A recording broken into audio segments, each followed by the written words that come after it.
Yeah, so I've been really excited about this Bible coming in. I haven't been this excited about Bible coming in a long time. Kept checking the tracking, thought it'd be in yesterday.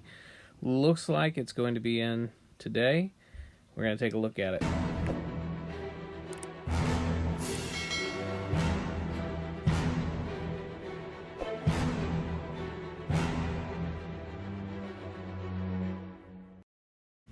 Yeah, so we're going to fast forward through this box opening of this. I was really impressed when I opened up the box of this. You see, even just a beautiful box it comes in. And stay with me just a second. I'm going to take it down into my office and we're going to do a thorough review of this. Okay, so we've got it now down in my office.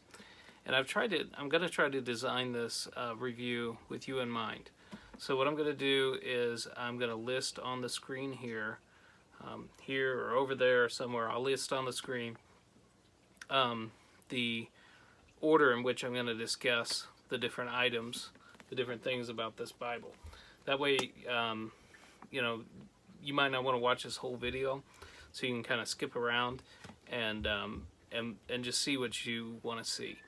I think I've covered all the basics. I've got usually I try to do these when the kids are asleep, so if you hear some background noise, just bear with me. But if you like the way I'm setting this up so that you can kind of just skip around, go ahead and give this video a thumbs up, and don't forget to subscribe, and we'll dive right into this. Alright, so the first thing I want to talk about is this leather. I really like the feel of this leather. Nice, smooth, but it's got a nice grain to it. And then look at the way the yap overhangs here. That's really nice. I don't know. Let's see if I can get that at an angle there where you can see it better. But that's probably about a 1/4 inch yap. You can see the tooling right here. It is a synthetic liner, paste down synthetic liner there, but it feels really nice. You can see the edge work for those that are interested in that. But yeah, the leather is nice feel. It feels very durable. So yes, this is very nice. You can see Ritchie Publishers have done this. It's a Newberry Holy Bible there. So I'm pleased with the leather. So concerning the size, if you include the yap, we're a little over 9.5 tall, and then on the width we're somewhere around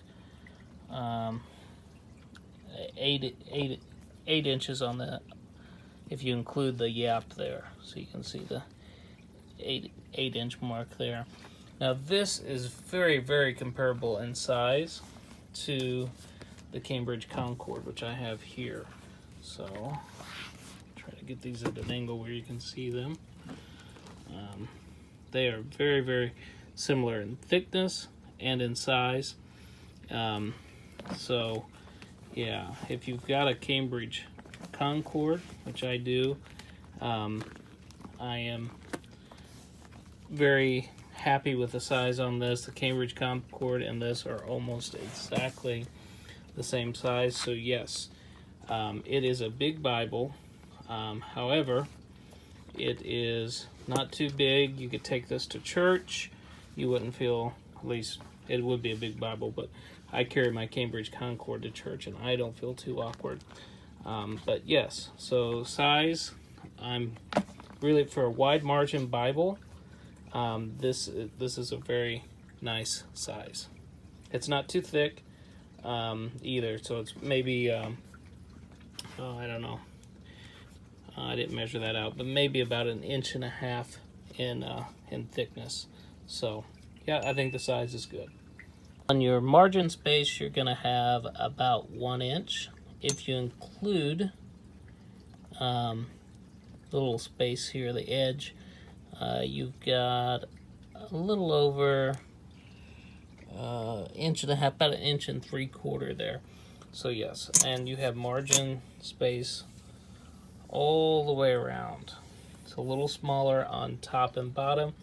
You've got plenty of space in the gutter, and then of course, as I said, you've got space right in here to write. So there's lots of room for putting your notes in. So the margin space is really good. So, yeah.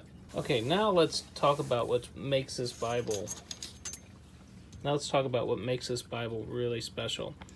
And I'm going to take a screenshot of one of these pages, and we'll just take, let's say, Luke.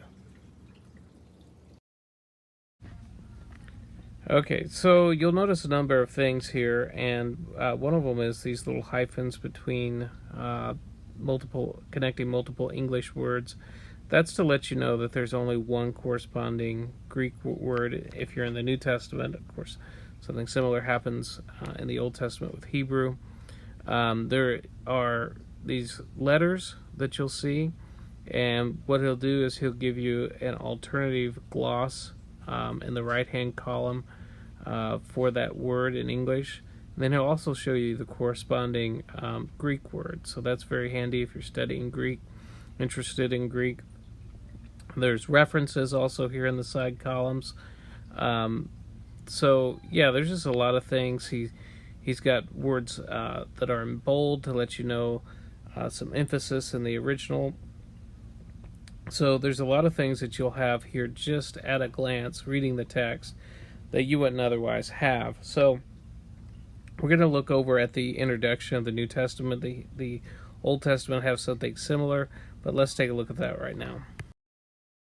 We'll just go into the New Testament, but they have something very similar in the Old Testament where they go into Greek grammar, so that those symbols that I showed you are keyed back here, and it also explains to you what it means. Now, I haven't read all this yet. I'm guessing it's not up to date, obviously, on verbal aspect. This was done in the late 1800s. And as a matter of fact, while we're on that, one thing I didn't show you there that I really need to show you, one of the things that really was a selling point for me, was this textual apparatus. This brings you up to date with the research that was done in the late 1800s. Now, this means that most any textual variant that you would see between the modern versions and the King James Version, they already knew about it in the 1800s. What we have now is some evidence from the papyri that, that this wouldn't have. But there's not very many, I don't know of any actually, textual variants that are viable and meaningful that weren't already known in the 1800s. And so what I was flipping back here to show you, he has a list. Okay, there's the list of the symbols there that were in the text there. But also, where is it? Yeah, there they are. List of manuscripts cited, the estimate on the date of those manuscripts. So yeah, just something that I don't think you're going to really find in any other Bible. So I think that alone made me want to have this Bible. Okay, I told you I would talk to you about the one drawback on this, and the one drawback is the font size. This is a rather small font. If you have poor eyesight, this is going to be not a great choice for you. Now, there are other editions of this this Newberry Bible. They've got one that they call a large print edition. I don't know the size font, if it's any different than this. There is an interleaved, I think it's called, interleaved edition of this Bible. And I don't know again, I don't know the font size on it. There's a couple good videos on the interleaved one that I watched that I will link to in the description. And so I would say the font size is not great on this. If you like wide margin Bibles, I can compare it to you to the Concord here. I think you can see, you know, I hate to put a number on what I think that font size is. It is an archaic font, just an older font as well. But when you compare it up to the Cambridge Concord is much easier. So the font is the one drawback. Okay, let's talk about the overall readability of this. And I'm a person with, you know, a decent eyesight. I wear glasses, but my eyesight's not horrible. But you've got a single column here, and so you have to ask yourself, you know, is this going to be something that, you know, if you preach, are you going to be able to preach out of this? If it's sitting on a pulpit, would you be able to read it? So I can, like, my desk is much lower than what a pulpit would be. But if I start reading this, and it came, verse 4 here, and it came to pass when I heard these words that I sat down and wept and mourned certain days and fasted and prayed before the God of heaven and said, I beseech thee, O Lord God of heaven, the great and terrible God that keepeth covenant and mercy. Yeah, I mean, I can read it from here. The single column, although might be easier to kind of let your eyes slip from line to line because it's in that single column format. Even standing, and I don't know what height my desk is at, but it's considerably, you know, I'm standing up right now, so there's a good distance between my eyes and this book here. It's definitely a longer distance than there would be from a pulpit. So I would say a person with normal eyesight could read this from the pulpit and pretty much have no issue. I guess the only thing I would say is the way it's paragraphed out. If you are looking for a particular verse, there you can see verse 9 there, it's kind of hard to find the little verse numbers in here. The paper quality here is really good. Trying to feel it in comparison to my Cambridge. It is not as thick as my Cambridge, and because the font is so dark, there is quite a bit of ghosting that happens. But that is not because the paper quality is so poor. It's because the font is so dark. Overall, I don't think the ghosting really affects the readability of it too much, but it is an issue there. Last thing I'll talk about is the charts toward the back here. I don't think that Newberry put these together himself. I mean, obviously, if he did, they've made some modern artwork to them, but there's some nice charts back here, especially if you have have a dispensational approach to the Bible, then you will really like these charts. There's a really nice quote about this Bible by F.F. Bruce, and I will try to put it on the screen. One thing, though Newberry was a dispensationalist, he tries to make sure that his notes and the content that he's left here is just kind of direct to the point. And there's only one exception, and I think he just couldn't help himself. And like I said, this is the only place I've found that he does this, but he has, at the end of the book of Daniel, he has one quote on the 70 weeks of Daniel. If you are a dispensationalist, you may really like this quote. This little note here. He basically says that there's a gap in the 70 weeks, and the final week is fulfilled, in the Great Tribulation or whatever. But as far as I know, that's the only kind of doctrinal note that he puts in the actual text itself. So what are my overall impressions? I love this Bible. At some point, I would like to do a comparison. I have a King James Revised Version Interlinear edition. where you've got the Revised Version, the King James Version set up in kind of an interlinear fashion. I also have a King James Version that has the Revised Version's notes in the margins or center column reference. I can't remember which one now. I'd like to do some comparisons between this Bible and those as well. I bought this because I thought it might be a replacement for my Cambridge Concord. I love that Bible. I've had it for like 13 years. I don't know right at this point. The only hesitation I think I have about this Bible is its font.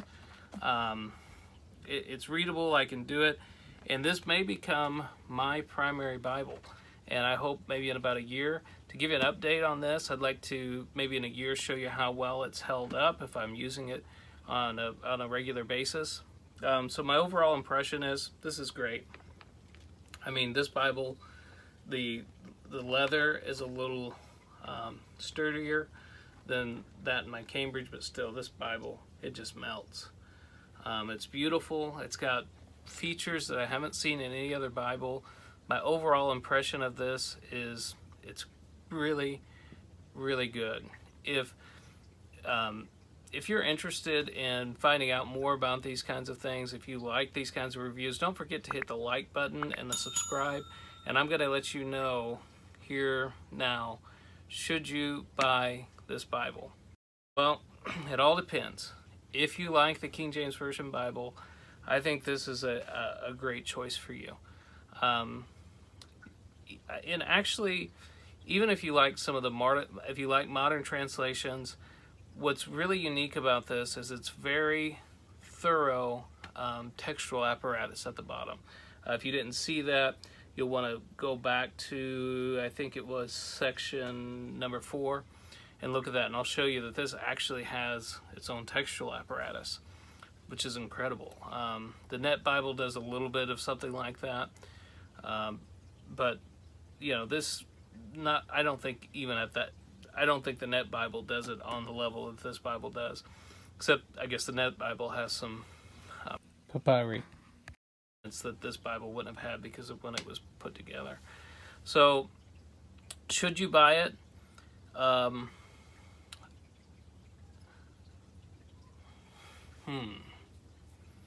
all depends. If you like the King James Version and you can afford to have another reference Bible, I would say go for it.